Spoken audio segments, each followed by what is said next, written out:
Olá, amigos. Estamos começando mais um programa Bastidor. E hoje você vai conferir a palestra do ministro do Tribunal Superior do Trabalho, Douglas Alencar, que ocorreu no Sindicato dos Rodoviários de Santos.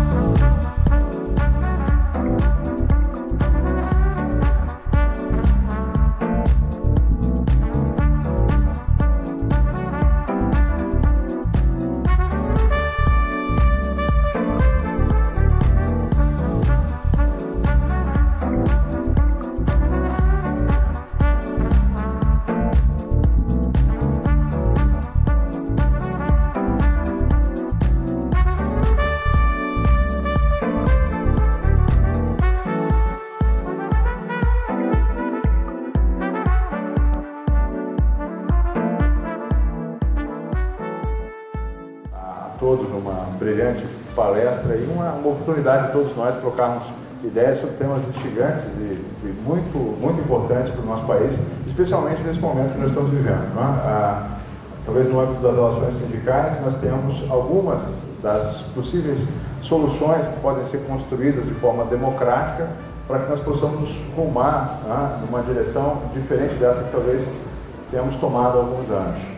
Então, para dar início a essa conversa nessa noite de hoje, nós vamos convidar o ministro Douglas. Eu também gostaria de convidar o Luiz Fausto para integrar aqui a nossa mesa. Então, eles trabalham. Gostaria de registrar também as honrosas presenças aqui do Dr. Roberto Varela, presidente do Sindicato, que vai nos honrar também compondo essa mesa.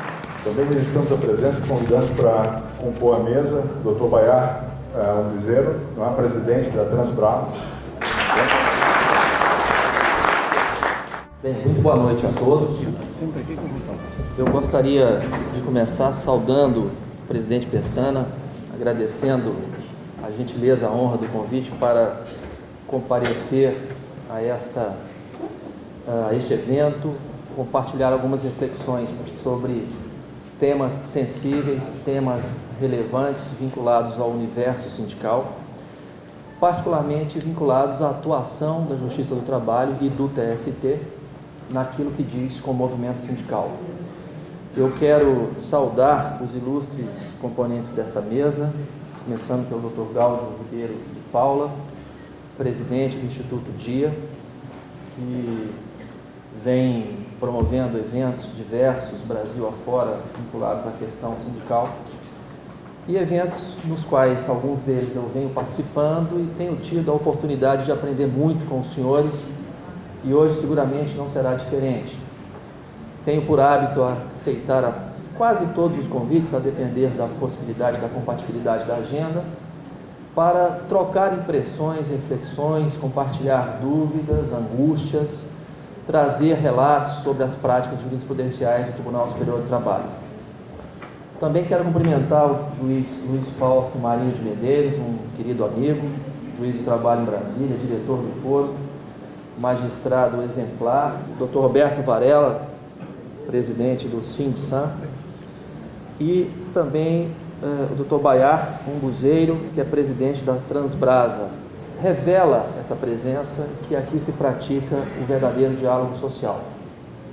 E nós precisamos muito disso no Brasil, precisamos de diálogo social, que possa produzir os resultados que todos queremos, resultados que sejam compatíveis com todos os ideais que estão inscritos na nossa Constituição Republicana de 88, e que logo no seu artigo 1º anuncia a dignidade da pessoa humana, fala sobre o valor social do trabalho, fala do combate à desigualdade, à pobreza, à marginalização, também no seu artigo 3º, e em vários momentos da própria Constituição anuncia o compromisso com o valor social do trabalho, que inclusive é fundamento da ordem econômica. É preciso deixar muito claro isso, que o valor social do trabalho é fundamento da ordem econômica e, evidentemente, também a livre iniciativa é um direito social fundamental. Mas, como eu disse, eu sempre procuro aceitar todos os convites que me são dirigidos, eles têm se repetido com alguma frequência, para a minha alegria, especialmente para discutir temas que me estimulam bastante, temas que são tratados no cotidiano do exercício da jurisdição, especialmente temas que dizem com a atuação dos sindicatos de empregados e de empregadores neste propósito de harmonizar relações coletivas de trabalho, nesse objetivo de construir a harmonia, a verdadeira harmonia social. Me disseram certa vez que eu deveria, quando estivesse falando sobre direito sindical, falar em pé, em respeito ao tema, falar alto para ser ouvido e falar pouco para ser aplaudido. Mas evidentemente eu não vou me furtar a trazer aos senhores aqui algumas reflexões sobre esse tema que é relevantíssimo e que diz com o real significado da autonomia negocial coletiva. Eu sou um democrata, Pestana, me permita consultar o auditório se preferem que eu fale em pé ou sentado. Quando se fala em sindicatos, nós estamos falando de instituições extremamente importantes. Sindicatos de empregados, sindicatos de empregadores. São instituições que têm a responsabilidade institucional, histórica, jurídica, política, de promover o diálogo social. São instituições que receberam do Constituinte de 88 um mandato muito claro, um mandato voltado à construção de cenários normativos que verdadeiramente produzam a paz social, a harmonia, a superação dos conflitos entre o capital e o trabalho. E a negociação coletiva neste âmbito é o vetor, o elemento, o objetivo fundamental a ser buscado. Nós falamos no título da exposição em intervenção estatal, intervenção judicial e relações sindicais. Me parece que se nós observarmos que estamos na Constituição de 88, regidos por um modelo de organização sociopolítica que se pretende Estado democrático de direito, que estimula, abraça, consagra o pluralismo político, parece claro que intervenção estatal, seja o Poder Executivo, seja o Poder Legislativo, seja o Poder Judiciário, nas relações sindicais é algo absolutamente inaceitável. E nós sabemos também que a Constituição de 88 proclamou com letras fortes esse ideal de liberdade, de autonomia sindicais. Anunciou a impossibilidade absoluta de qualquer intervenção do Estado na organização sindical, ressalvada apenas a questão relativa à unicidade sindical. E ainda fez alusão, o texto constitucional faz alusão à contribuição sindical compulsória. Muitos dizem que não seria adequado fazer alusão ao imposto sindical, mas não me parece possível alterar ou afastar essa natureza tributária da contribuição sindical compulsória. Para tentar traçar um cenário talvez um pouco mais preciso, que justifique a linha jurisprudencial do Tribunal Superior do Trabalho naquilo que diz com a intervenção na negociação coletiva, nós precisamos voltar um pouco na história. Precisamos buscar as bases desse modelo de regulação de relações coletivas de trabalho, desse marco normativo da organização sindical brasileira, para entender o porquê de o Tribunal Superior do Trabalho agir como age, para entender o porquê do inconformismo de muitas entidades sindicais com a linha jurisprudencial do TST, inconformismo que desaguou recentemente, como todos sabemos, numa denúncia à Organização Internacional do Trabalho contra o Estado brasileiro por estar promovendo atos antissindicais.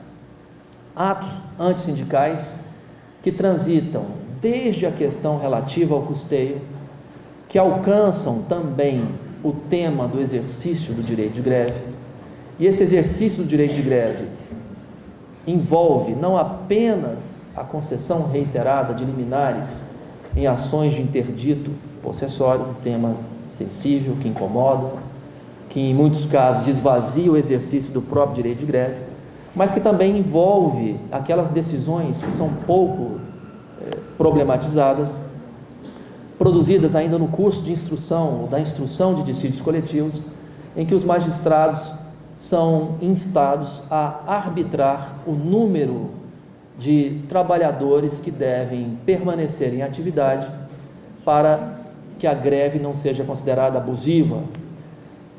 Vejam, então, que a jurisprudência do Tribunal Superior do Trabalho tem se justificado com base neste cenário instalado a partir de 88, em que se preservou tanto a unicidade sindical quanto o financiamento dos sindicatos a partir da contribuição sindical compulsória, o chamado imposto sindical. Sei que esses dois temas são temas extremamente delicados, complexos, sensíveis, mas nós precisamos ter claro que toda a doutrina nacional e internacional, quando faz alusão aos modelos de regulação das relações de trabalho, aponta a existência de três modelos fundamentais. Um primeiro, de absoluta isenção, abstenção do Estado na regulação das relações de trabalho. É o modelo que consagra aquela ideia do laissez-faire, laissez-passer, deixa as partes negociarem livremente, construírem o consenso que for possível. É evidente que esse modelo é inadequado, historicamente já se provou insustentável, porque, evidentemente, o trabalhador individualmente considerado e o empregador, ser coletivo por natureza, não se encontram no mesmo patamar de igualdade para negociar condições de trabalho. Temos um segundo modelo, que é o modelo que sempre foi praticado entre nós a partir da década de 30 do século passado, que é o modelo da intervenção estatal. Um modelo em que o Estado intervém, regula todos os aspectos da relação de trabalho, seja no plano individual, seja naquilo que envolve as relações coletivas propriamente ditas. É um modelo que foi adotado em várias das nações europeias, sobretudo após a crise econômica do primeiro quartel do século passado, um modelo que levou na Alemanha a ascensão de Hitler,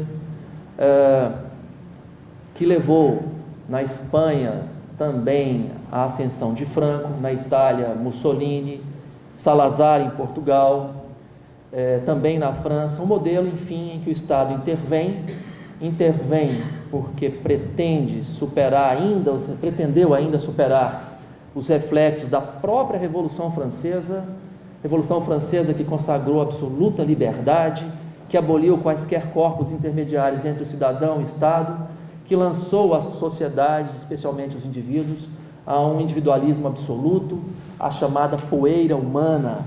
A ideia do corporativismo, então, foi a de organizar a sociedade, superando a crise econômica, superando a chamada poeira humana, que foi um dos resultados das revoluções libertárias, particularmente a francesa,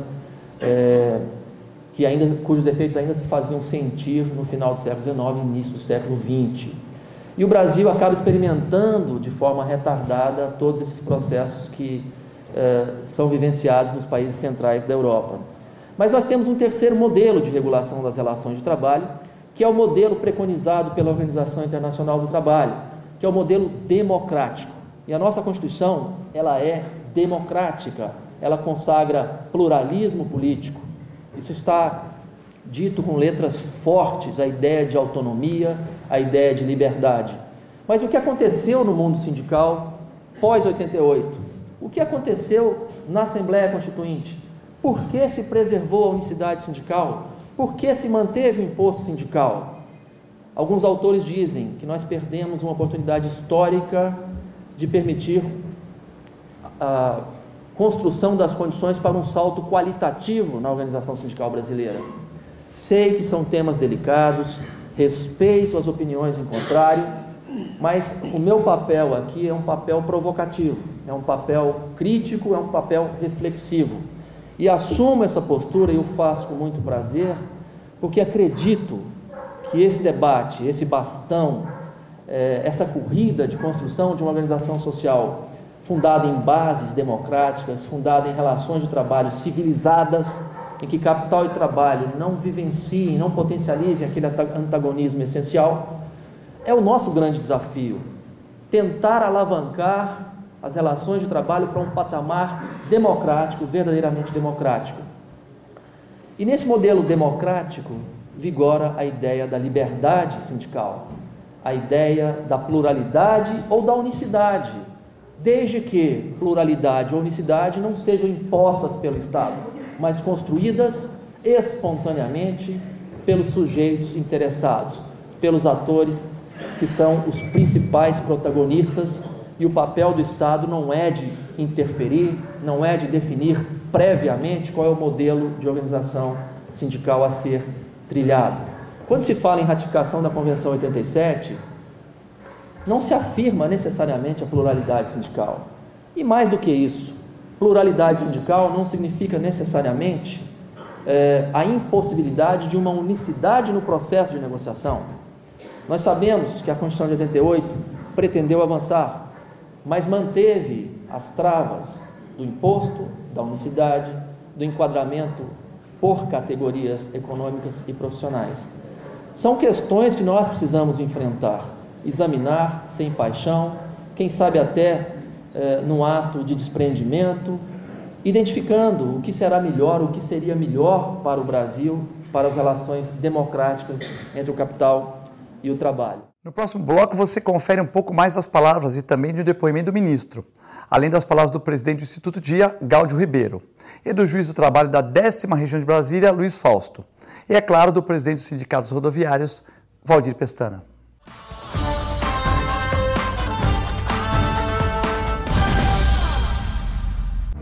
Quem leva vantagem, quem leva comissão, quem leva propina, leva muito mais do que isso. Leva embora a dignidade, a honestidade, a cidadania. Leva embora o futuro do Brasil. Leva tudo. E você não vai fazer nada? Corrupção, não leve, não aceite, denuncie.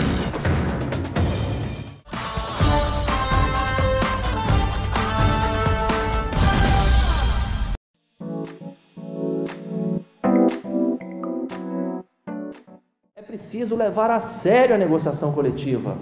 É preciso que nós, Poder Judiciário, possamos ter informações sobre o procedimento negocial que foi adotado. É óbvio que nós não podemos admitir que a negociação coletiva alcance direitos indisponíveis, normas de proteção à saúde e segurança no trabalho. É claro que essas normas são irrenunciáveis, são indisponíveis, não podem ser negociadas. Relativizar equipamentos de proteção individual, condições de exposição a agentes de agressão à saúde, enfim, jamais. As NRs do Ministério do Trabalho e Emprego, aquelas que são editadas no exercício do poder de polícia trabalhista, essas normas regulamentares, elas são inegociáveis. Agora, eu questiono aos senhores, intervalo intrajornada. É possível reduzir para as jornadas prestadas além de 8 horas? É possível reduzir o patamar mínimo de 1 hora, inscrito no artigo 71 da CLT? A resposta que o mundo sindical dá é afirmativa, e isso está revelado em inúmeros acordos e convenções coletivas de trabalho. Mas nós sabemos que a própria CLT prevê a possibilidade dessa redução, exigindo 2 condições. A primeira, que haja refeitório no local de trabalho em condições razoáveis. E a segunda, que não haja prorrogação da jornada de trabalho. A CLT traça esses 2 requisitos, mas as normas coletivas desconsideram a autorização ministerial e consagram a redução do intervalo. E, obviamente, a jurisprudência, súmula 437, se consolida em sentido contrário, anulando essas normas coletivas. Temos situações em que se negocia, por exemplo, a redução dos salários, redução de salários em troca do aumento na PLR, participação nos lucros e resultados do exercício seguinte. Ora, se reduz salários com base numa crise econômica, parece inusitada a proposta, a contrapartida do incremento da PLR, que depende de algo que é incerto, que é o lucro, no exercício seguinte. Como é que a jurisprudência se posiciona? Não vale, não vale. Por quê? Porque é da essência da negociação coletiva que haja concessões recíprocas. Questão dos turnos ininterruptos de revezamento. Nós sabemos que a Constituição anuncia o limite de 6 horas diárias para os trabalhos prestados em turnos ininterruptos de revezamento. Negociações coletivas são produzidas e se amplia para 8, para 10, para 12 a duração da jornada prestada em turnos alternados de trabalho. O TST, enfrentando a questão e também lendo a duração máxima da jornada prevista na própria Constituição, são os incisos 13 e 14 do artigo 7º, disse, tudo bem, a autonomia negocial coletiva está posta no inciso 26 do artigo 7º e também está prevista a duração máxima de 8 horas para a jornada. Então, vale os turnos ininterruptos prorrogados via negociação coletiva até 8 horas. E aí chega um caso da Alcoa, uma empresa de Minas Gerais, o julgamento está sobrestado, em razão de um pedido de vista regimental, em que o acordo coletivo estabelece uma jornada de 10 horas e 45 minutos, no esquema 4x4, 4 dias de trabalho por 4 dias de folga. A jornada mensal é inferior a 220. Os trabalhadores aprovaram aquela cláusula numa assembleia, isso está posto nos autos. Não há dúvida quanto à legitimidade substantiva material da negociação coletiva. E a jurisprudência valida, deve validar ou não deve validar? Uma questão complicada, porque aí nós já entramos num terreno movediço, que é o terreno da alternância de turnos, do impacto disso na saúde, na psique, no convívio social do trabalhador. O legislador constituinte elegeu o limite de 6, a jurisprudência ampliou para 8, as categorias querem mais. Vale ou não vale? Eu trabalho 10 horas e 45, começando às 7 da manhã num dia, repito essa jornada no dia seguinte, e nos outros 2 eu inverto, começo a trabalhar no fim do dia, virando à noite. Folgo 4 dias, é verdade. O impacto disso, no chamado ciclo circadiano do organismo, deve ou não deve ser admitido pela jurisprudência trabalhista. Nós temos situações limítrofes, e eu dizia na sessão de julgamento, os sindicatos, nesse campo, deveriam se valer de pareceres médicos, estudos científicos, para mostrar que essa alternância de turno, pelo menos para o homem médio, poderia não produzir efeitos deletérios sobre a sua saúde. E nós sabemos também que o trabalho, além de 2 horas extras diárias, é socialmente não aceitável, porque inviabiliza a geração de mais empregos, compromete o resgate da promessa constitucional do pleno emprego, priva o trabalhador, como já disse, do convívio social, subtrai a possibilidade de desenvolver outras dimensões importantes de sua existência, dimensões culturais, e o pior, agrava o risco de acidentes do trabalho. Pesquisas mostram que durante a sobrejornada, o trabalho prestado, além da jornada normal, os índices de acidente de trabalho são maiores. Isso impacta a previdência social. Sinto falta de maiores elementos de convicção, e aqui talvez uma mensagem para os advogados, nas negociações coletivas, não apenas sobre o aspecto formal da exigência de documentos que demonstrem a legitimidade da ação do ente coletivo, mas de provas, de elementos de convicção que revelem, por exemplo, no caso dos turnos, das jornadas prorrogadas, que os impactos sobre a saúde do trabalhador, dos trabalhadores, são aceitáveis, não são deletérios, não representam rusga, afronta, mácula, nódoa, aquela ideia tão cara que é a ideia da dignidade da pessoa humana. Eu vou parando por aqui, vou me colocar à disposição para continuar aprendendo com os senhores, e agradeço muito a atenção daqueles que não cochilaram.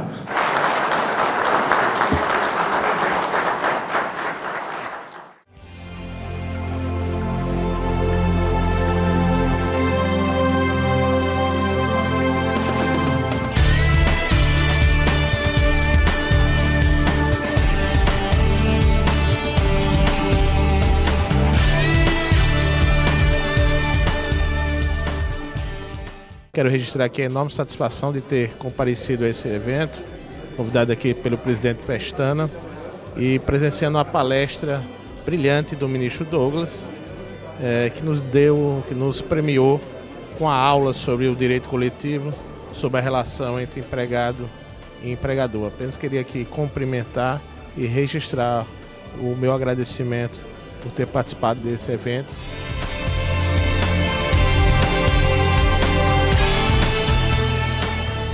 Foi uma grande satisfação ter podido trazer para Santos esse evento com o ministro Douglas, que foi promovido pela Federação e pelo Sindicato dos Condutores Rodoviários.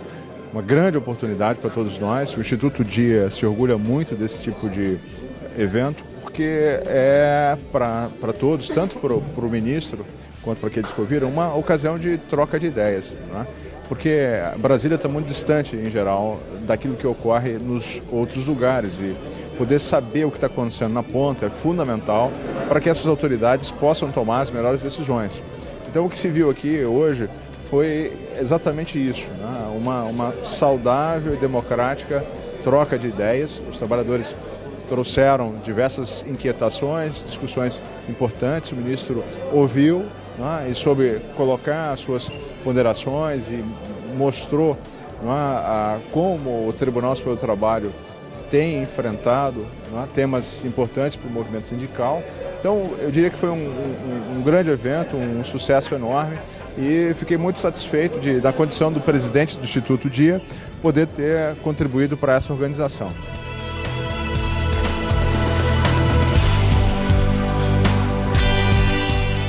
Uma alegria muito grande comparecer ao sindicato para discutir com a categoria questões delicadas, questões sensíveis vinculadas à atuação da Justiça do Trabalho em relação aos sindicatos. Questões que envolvem eleições, desmembramentos, dissociações de categorias, mas também questões vinculadas ao conceito de greve, ao exercício do direito de greve e questões propriamente ditas que envolvem a negociação coletiva, o alcance, o significado e o alcance da autonomia negocial coletiva. Foi esse o tema da nossa exposição aqui hoje. E, evidentemente, uma oportunidade para aprender muito com os dirigentes sindicais combativos que representam efetivamente as categorias que os elegeram para os respectivos cargos. Uma oportunidade de ouro para mim, como magistrado, poder compartilhar essas ideias, dúvidas e, sobretudo, aprender com a experiência daqueles que estão à frente do movimento sindical.